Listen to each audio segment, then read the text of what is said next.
Қайырлы күн достар, сіздермен ерекше тағамдар әлемі. Бүгін сіздерге ең жып-жылы тайский салаттың кереметтей рецептісімен бөлісетін боламын. Барлық ингредиенттер төменде көрсетілген.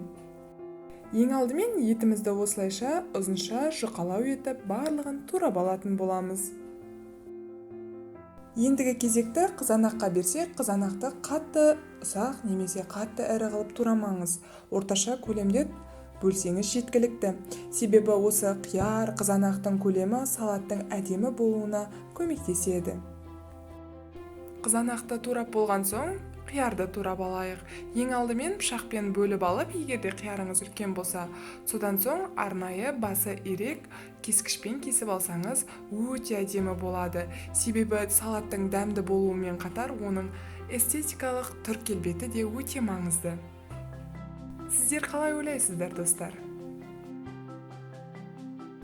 Сонымен болгар борщын ең алдымен ішін тазалап алатын боламыз. Содан соң бөліктерге бөліп, ет секілді көлемде ұзыншалау етіп турап аламыз. Достар, каналыма жазылуды және пікірлеріңізді қалдыруды ұмытпаңыздар.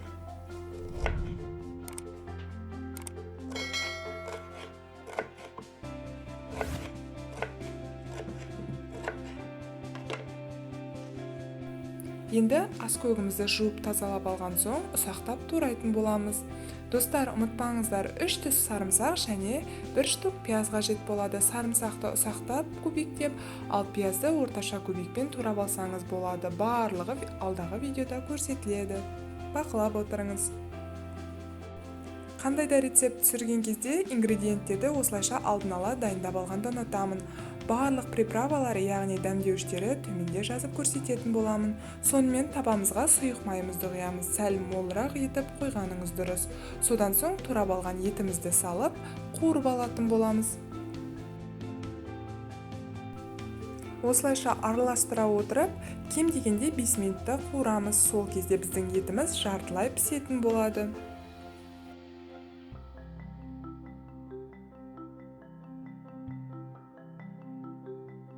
Міне достар, байқадыңыздар ма, етіміздің де түсі өзгерді.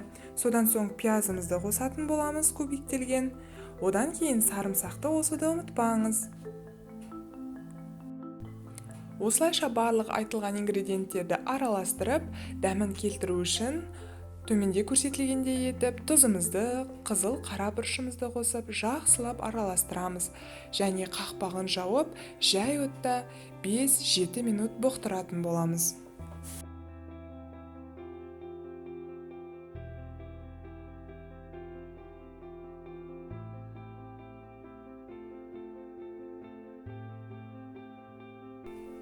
Міне достар, 5-7 минут өткен соң етіміз жұмсарып, пиязымыз бен сарымсағымыздың хош иісі бүкіл үйді ала бастады, яғни етке де сіңді деген сөз.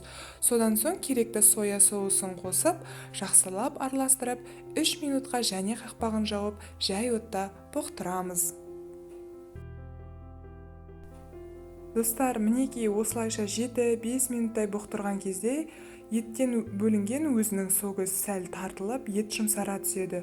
Содан соң туралған болгар борщын салатын боламыз. Қатты қуырмаймыз, сәл ғана жұмсартамыз. Ол үшін бізге керегі 2-3 минут ғана. Жақсылап араластырып аламыз.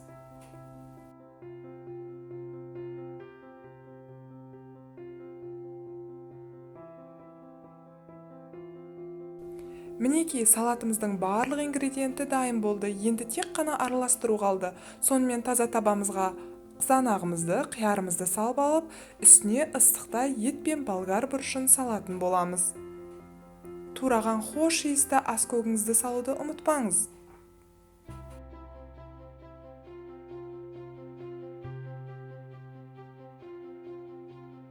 Осылайша жақсылап араластырамыз.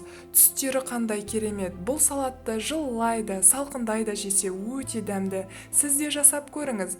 Кунжутпен әсемдеп ұсындым.